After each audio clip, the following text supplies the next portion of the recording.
Елордада орталық Азиядағы ең ірі кітап жәрмеңкесі өтіп жатыр. Көпшілік күткен ауқымды шара бірер күн бұрын ғана басталған. Соның өзінде рухани азық алып көрмені тамашалауға 20 мың адам жиналыпты. Апта соңына дейін бұл сан 70 мыңға жету әбден мүмкін. Өткені мұнда Астана қаласы әкімдігінің қолдауымен отандық және шетелдік 85 баспа бір алаңға тоғысқан.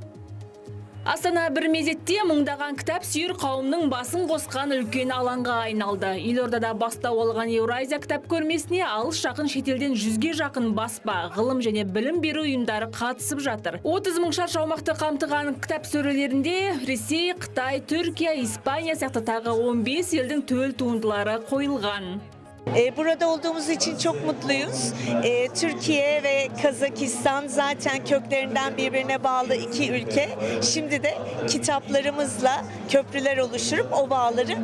Көрмеге келгендер сағат сайын жаңа кітаптың таныстырылымын тамашалап, авторлармен жүздесті, қолтаңбасын алды. Фолиант баспасы түрік асханасы туындысын көпшілікке паш етіп қана қоймай, бауырлас елдің сан ғасырлық асханасынан дәм татуға мүмкіндік берді. Кішкентай оқырмандардан назардан тыс қалмаған балалар алаңында арнайы шеберлік сабақтары ұйымдастырылды.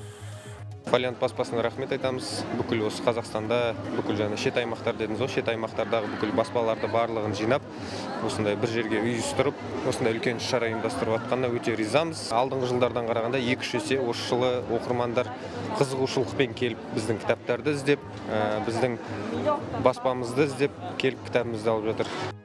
5 күндік жәрмеңке тек кітап саудасы емес, баспаларға өзара идея алмасып серіктестік құруға тамаша мүмкіндік. Сондай-ақ елімізде озық ойлы ұлт қалыптастырудың таптырмас жолы. Сондықтан қала тұрғындары апта соңына дейін көрмеге тегін кіріп, рухани жаңалықтармен таныса алады. Айзат Қайырлыбекқызы, Атамекен бизнес арнасы.